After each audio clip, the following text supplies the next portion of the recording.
Sir, இப்போது ஹாஸ்பிட்டலுக்கு போனோம் அப்படின்னு சொன்னாக்க பேசிக்காக என்ட்ரி ஆகும்போதே சுகர் டெஸ்ட் எடுத்து வந்துட்டிங்களா அப்படின்னு கேட்குறாங்க. எந்த டிசீஸாக இருந்தாலும் பேசிக்காக அது ஒரு அளவீடாகும். முதல்ல தெரிந்து கொள்ளக்கூடிய கட்டாய விதிமுறைகளில் மருத்துவ ரீதியாக முதலாவதாக பிளட் டெஸ்ட்டுங்கிறத முன்னிலைப்படுத்துகிறாங்க. இப்போது அப்படி பார்க்கும்போது பிரபல டாக்டர்கள் என்ன சொல்கிறாங்கன்னா, சுகர் ஒருத்தருக்கு சுகரோட அளவு அப்படிங்கிறது எப்பயுமே ஒரே மாதிரி இருக்காது. குறிப்பாக ஒருவருடைய 5 விரல்களில் இருக்கக்கூடிய இரத்த மாதிரிகளை எடுத்து டெஸ்ட் பண்ணாக்க ஒரே ஒருத்தருடைய 5 விரல்களில் எடுக்கப்பட்ட இரத்த மாதிரிகள் ஒவ்வொன்றும் ஒரு மாதிரியான முடிவுகளை கொடுக்கும் அப்படின்னு சொல்கிறாங்க. உண்மையில் ஒருத்தருக்கு ஒரே நேரத்தில் எடுக்கக்கூடிய பிளட் டெஸ்ட்னா அவர்கிட்ட உடம்புலேருந்து எந்த பக்கத்திலிருந்தும் எடுத்தாலும் அதனுடைய முடிவு ஒரே மாதிரியே தானே இருக்கும். ஆனால் ஒவ்வொரு பாகத்திலிருந்து எடுக்கும்போது ஒவ்வொரு ரிசல்ட் கொடுக்கும்னா அது எப்படி சரியான முடிவாக இருக்கும்? இது மருத்துவ ரீதியாக உண்மையாக முடிவாக இருக்குதா? உண்மையில் இப்படி தான் இருக்குமா அப்படிங்கிறத பற்றியான விளக்கம் சொல்லுங்கள் டாக்டர். இதை சொன்னவர் யார்? ஹெக்டே, டாக்டர் ஹெக்டே, பிரபல டாக்டர். அதாவது மருத்துவத்தில் அலோபதியிலிருந்து முழுக்க ஆயுர்வேதிக்கை பற்றி, இந்திய மருத்துவ முறையை பற்றி உலகம் முழுவதும் எடுத்து சொல்லக்கூடிய பிரபலமான மருத்துவர். அவர் சொன்னது 100% சரி சார். அவர் சொன்னது 100% கரெக்ட். அதாவது ஒரு தவறான கருத்தை 1000 பேர் சொல்லும் பொழுது அது உண்மையான கருத்தாக பார்க்கப்படுகிறது. ஒரு தவறான கருத்தை 1000 பேர் சொல்லும் பொழுது அது உண்மையான ரொம்ப உண்மையான பொருத்தமான விஷயமாக மக்களால் பார்க்கப்படுகிறது. ஒரு மைனாரிட்டியாக சொல்லப்படுகின்ற ஒரு உண்மை அது எடுபடுவதில்லை, சபையில் எடுபடுறதில்லை. மைனாரிட்டியாக சொல்லப்படுகின்ற உண்மை சபையில் எடுபடாதனால, இந்த மக்களை இது சரியாக புரிஞ்சிக்காதனால தான் இந்த மாதிரி மிஸ்கான்செப்ஷன்ஸ் எல்லாம் இருக்கு. பொதுவாகவே சுகர்ன்ற அளவே ஒரு குறிப்பிட்ட மெஷர்மெண்ட் வச்சுருக்காங்க வேர்ல்டு ஹெல்த் ஆர்கனைசேஷனில். இந்த அளவுக்கு போஸ்ட் பிராண்டியல் இப்படி இருக்கணும் அப்படின்னு சொல்லி ஒரு before diet, after diet, prandial, post prandial இவ்வளோ இருக்கணும். இந்த அளவே மனிதனுக்கு மனிதன், நாட்டுக்கு நாடு வித்தியாசப்படும் நான் சொல்கிறேன். இது ஸ்டாண்டர்ட் அளவு கிடையாது. ஒரு மனிதன் ஒரு நாளைக்கு 8 மணி நேரம் தூங்கணும் அப்படின்னு சொல்லி சொன்னால் அந்த 8 மணி நேரம் தூக்கம் எல்லாருக்குமே ஒரு ஈவனாக இருக்கணும். இல்லைன்னா குறை இருந்துச்சுன்னா நோய் வரும்ன்றது தப்பு. ஒரு மனிதன் ஒரு நாளைக்கு 3 லிட்டர் தண்ணி குடிக்கணும் அப்படின்னு சொல்லி சொன்னால் அந்த 3 லிட்டர் தண்ணி குடிக்கணும், எல்லாரும் கம்பல்சரியாக குடிக்கணுன்றது உலகம் முழுசும் ஒரு நியதி இப்படி வச்சுருக்காங்க. எல்லாரும் குடிக்கணும், இது குடிக்கணும், நோய் தவறு. மனிதனுக்கு மனிதன், நாட்டுக்கு நாடு, இடம் பொருள் யாருக்கு தகுந்தவங்க மாறும். வெப்பமண்டல நாட்டில் வெப்பத்தில் இருக்கிறவங்க ஒரு நாளைக்கு 4 லிட்டர் தண்ணி குடிக்கிறான் கத்திரி வெயில்ல. -3 ஒருத்தர் இருக்கிறவங்க அதே 4 லிட்டர் தண்ணி குடிக்க முடியுமா? அப்போ இதே 4 லிட்டர் தண்ணி குடிக்கிறான் அப்படின்றதுக்காக கரெக்டு. இவன் ஒரு இந்தியன் கத்திரி வெயிலில் சராசரியாக 4 லிட்டர் தண்ணி குடிக்கிறான். அப்போ அதே வெஸ்டர்ன் கண்ட்ரியில் ஒரு -3 இருக்கிறவங்க 4 லிட்டர் தண்ணி குடிக்கலன்றதுக்காக அவன் குறைவில்லாமல் சொல்ல முடியுமா? இன்னைக்கு உலகம் அப்படிதான் சொல்லிட்டு இருக்கு. நம்ம சாப்பிட்ற சாப்பாடும் சரி, நாம் சாப்பிட்ற மருந்தும் சரி, நாம் எடுத்துக்கிற சிகிச்சை முறைகளும் சரி, இந்த உலகம் முழுசும் எல்லாருக்கும் எப்பயும் ஸ்டாண்டர்டாக ஒரே மாதிரி இருக்கணும். அதுதான் ரொம்ப தப்பு. பிபி அளவு இந்த அளவுக்கு இருக்கணும், சிஸ்டாட்டிக் இவ்வளோ இருக்கணும், டயஸ்டாட்டிக் இவ்வளோ இருக்கணும் அப்படின்னு சொல்லிட்டு ஒரு பிபி அளவு இவ்வளோ இருக்கணும். ஸோ இந்த பிபி அளவு இந்த மெஷர்மெண்ட்டுக்கு போச்சுன்னா ரிஸ்க்கு, இந்த மெஷர்மெண்ட் போச்சுன்னா குறைஞ்சா ரிஸ்க்கு, கூட்டினா ரிஸ்க்கு, ஒரு ஸ்டாண்டர்ட் அளவு வச்சுருக்காங்க. இந்த ஸ்டாண்டர்ட் அளவு எல்லா மக்களுக்கும் எல்லா நாட்டுக்கும் பொருந்தாது. இங்கே தான் நம்ம நிறைய தப்பு பண்ணுறோம். உலகம் முழுவதும் இருக்கின்ற மக்களுக்கு பிபி மெஷர்மெண்ட்னா இவ்வளவுதான், சுகர் மெஷர்மெண்ட்னா இவ்வளவுதான், தண்ணினா இவ்வளோ குடிக்கணும் ஒரு நாளைக்கு, தூக்கம்னா இவ்வளோ தூங்கணும் அப்படின்னு சொல்கிறேன். 8 மணி நேரம் தூங்கி நோயாளியாக இருக்கிறவங்க இருக்காங்க, 4 மணி நேரம் தூங்கி ஆரோக்கியமாக இருக்கிறவங்க இருக்காங்க. இதுக்கு என்ன விளக்கம் நீங்கள் சொல்லுவீங்க? 600 சுகர் இருக்கு, நார்மலா இருக்கிறார். 400 சுகர் இருக்கு, மயக்கம் போட்டு நின்றுட்டார். இதுக்கு என்ன சொல்லுவீங்க?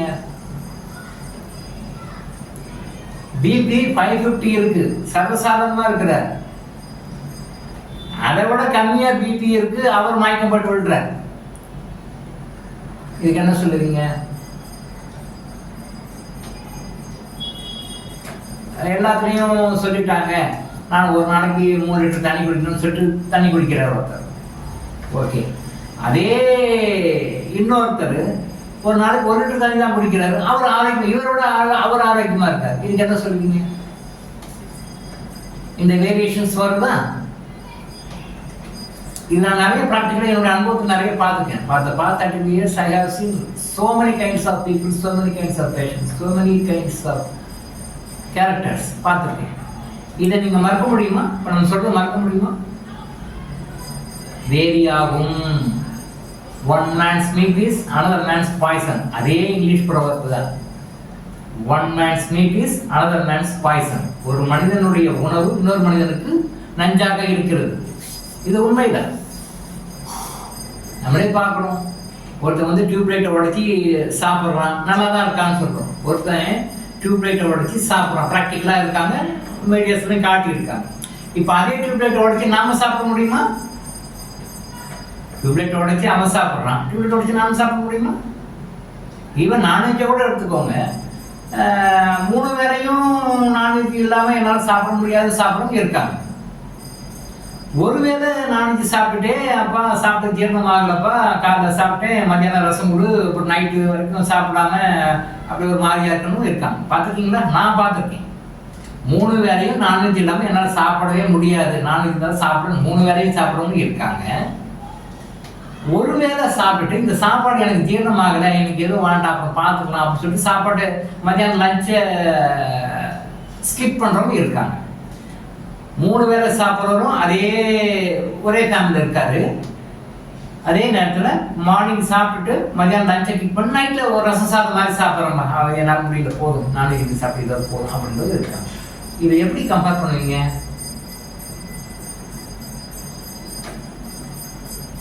ஒருத்தருக்கு ஒத்துக்கிற இன்சுலின் இன்னொருத்தருக்கு ஒத்துக்க மாட்டாங்க. ஒருத்தருக்கு டெஸ்ட் பண்ணி போடுறாங்க, ஆஸ்மேட்டிக் ப்ராப்ளத்துக்கு ரொம்ப சஃபர் ஆகிறாரு, அவருக்கு வந்து இன்சுலின் போடுறாங்க, அவர் கியூர் ஆகிடுறாரு. அதே இன்சுலின் இன்னொருத்தருக்கு போடுறாங்க, அலர்ஜி ஆகுது, அப்போ அவருக்கு இன்சுலின் போட முடியாது, போட்டால் இறந்துருவார். ஒருத்தருக்கு ஒத்துக்கிற இன்சுலின் இன்னொருத்தருக்கு ஒத்துக்காது. இப்போ எதுக்காக சொல்ல வரோம் அப்படின்னா, திருப்பி ஆரம்ப கண்டிஷனுக்கு நம்ம வருவோம். இப்போது அதே மாதிரி ரத்த மாறுதல்லையும் நீங்கள் சொன்னது கரெக்டு தான். நான் ஏற்கனவே சொன்ன மாதிரி அது கரெக்டு தான். டிஃப்ரெண்ட் சுச்சுவேஷன்ஸில் டிஃப்ரெண்ட் அலைன்மெண்ட்டில் நம்ம உடம்புல செல்களுடைய செயல்பாடுகள் இருக்கும் பொழுது, நீங்கள் அந்த மாதிரி 5 விரலையும் எடுக்கும்போது சுகர் அளவு வித்தியாசமாக மாறும். அதே மாதிரி நம்ம உடம்புல இருக்கிற எல்லா செல்களும் கூட கோடிக்கணக்கான செல்கள் இருக்குன்னா, எந்த பாட்டில் இருக்கிற செல்கள் வந்து ரொம்ப டேமேஜாக இருக்குது, ரொம்ப அஃபெக்ட் ஆகிருக்கு, அந்த பாட்டில் அது நோயின்னு சொல்கிறோம். ஆனால் அதே செல்கள் வந்து இன்னொரு இடத்துல ஆரோக்கியமாக இருக்கு உடம்புல. இப்போது ஹார்ட்டில் இருக்கிற செல்கள் வந்து ரொம்ப டேமேஜாக இருக்கும்போது ஹார்ட்டில் ப்ராப்ளம்ன்றோம். கிட்னியில் இருக்கிற செல்கள் வந்து டேமேஜ் ஆகிருக்கும்போது அது கிட்னி ப்ராப்ளம்னு சொல்கிறோம். தைராய்டு இருக்கிற செல்கள் டேமேஜ் ஆகும்போது தைராய்டில் ப்ராப்ளம்னு சொல்கிறோம். ஸோ எந்த பார்ட் அஃபெக்ட் ஆகிருக்கோ அந்த பார்ட்டில் இருக்கிற கன்சர்ன்டு செல் வந்து அஃபெக்ட் ஆகிருக்கு. அந்த செல் ரிஜுவினேட் ஆகிடும், மாறிட்டே இருக்கும், ஒன்று போய் ஒன்று வந்துகிட்டே இருக்கும். பழைய செல்கள் இறக்கின்றன, புதிய செல்கள் வந்து கொண்டு இருக்குன, இறத்தலும் பறத்தலும் வந்து தான் இருக்குது. 24 hours திருச்சி போய் நம்ம உடம்புல செல்கள் உற்பத்தி ஆகிட்டே இருக்குது, செல்கள் ஒரு பக்கம் அழிஞ்சிக்கிட்டே இருக்குது, செல்கள் உற்பத்தி ஆகிட்டே இருக்குது, அழிஞ்சிக்கிட்டே இருக்குது. அப்போது எல்லா உறுப்புகளையுமே செல்கள் வந்து 24 hours உற்பத்தி ஆகிட்டே இருக்குது, அழிஞ்சிக்கிட்டே இருக்குது. இதில் உற்பத்தி ஆகின்ற விகிதம் அதிகமாகவும் அழிகின்ற செல்கள் கம்மியாகவும் இருக்கும்போது அந்த உறுப்பு ஆரோக்கியமாக இருக்குது. அழிகின்ற செல்கள் அதிகமாகவும் உற்பத்தி ஆகின்ற திருப்பி ப்ரொடக்ஷன் ஆகின்ற செல்கள் வந்து குறைவாகவும் இருக்கும் பொழுது அந்த பாட்டு நோய் ஏற்படுகிறது. ஒரே உடம்புல இருக்கிற ஒரே நேரத்தில் இருக்கின்ற உறுப்புகள். அதே மாதிரி பிளட் ஃப்ளோ சர்க்குலேஷன் போயிட்டே இருக்கும்போது, உடம்பு சுற்றிக்கிட்டே இருக்கும்போது அது சுற்றிக்கிட்டே இருக்கும், எல்லா உறுப்புகளையும் சுற்றிக்கிட்டே இருக்கும், மேலே இருந்து கீழே வரைக்கும் ஃபுல்லாக சுற்றிக்கிட்டே இருக்கும். அப்போ அந்த உறுப்புகளில் ரத்தம் வந்து சுற்றிக்கிட்டே இருக்கும் பொழுது அந்த ரத்தம் வந்து அங்கங்கே இருக்கிற அந்த நியூட்ரிஷன்ஸ் எல்லாத்துக்கும் சப்ளை பண்ணிட்டு வரும் பொழுது, எல்லாமே கொடுத்துக்கிட்டே வரும் பொழுது ரத்தத்தினுடைய சர்க்கரை அளவுடைய மாறுதல்களும், ரத்தத்தில் தென்படும் பிபியினுடைய மாறுதல்களும், ரத்தத்தில் தென்படுகின்ற இதர விஷயங்களுடைய மாறுதல்களும் கண்டிப்பாக இருக்கும்ன்றது உண்மை. டாக்டர் ஹெக்டே சொல்றது 100% உண்மை. அதில் மாற்று கருத்து கிடையாது, சரியானது தான். டாக்டர் இளம்பு ஆயுஷ் டாக்டர் வழங்கும் விழிப்புணர்வு இது.